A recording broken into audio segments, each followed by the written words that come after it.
Assalamualaikum warahmatullahi wabarakatuh.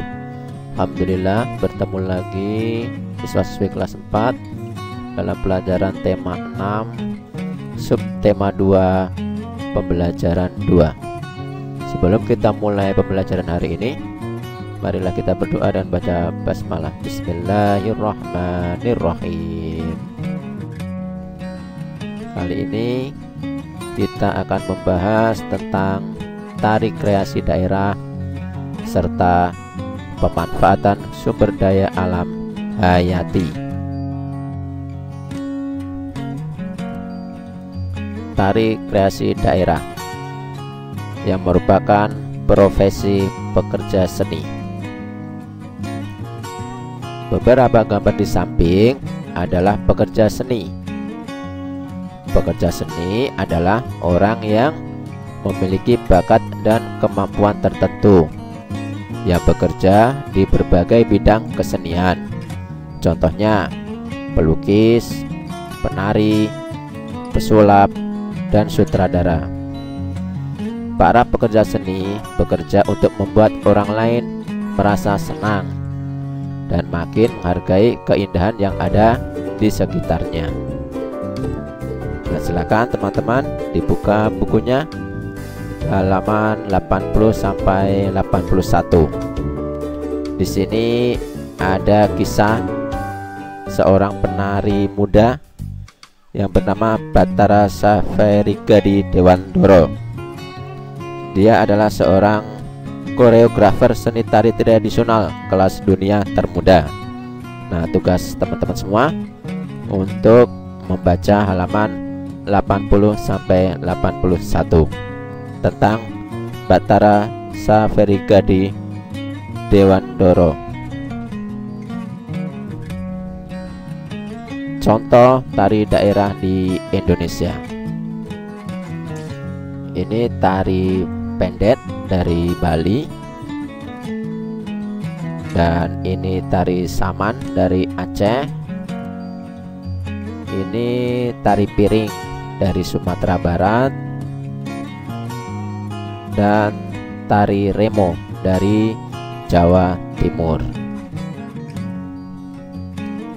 Untuk pembahasan kedua, yaitu tentang pemanfaatan sumber daya alam hayati. Sumber daya alam hayati adalah semua makhluk hidup yang ada di bumi, seperti hewan, tumbuhan, dan mikroorganisme.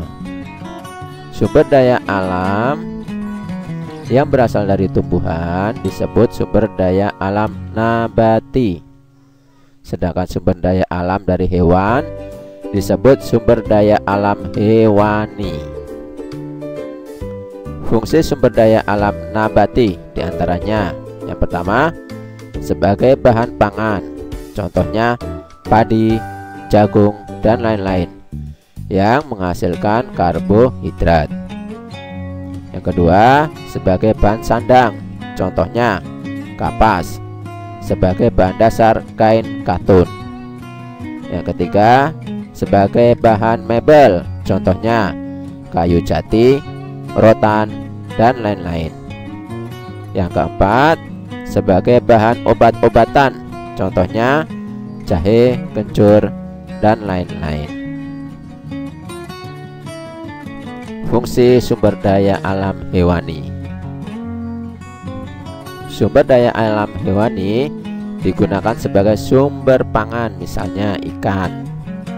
Ikan merupakan sumber daya alam yang potensial di Indonesia karena 2/3 wilayah Indonesia adalah perairan. Selain perikanan, ada peternakan yang merupakan sumber daya alam hewani.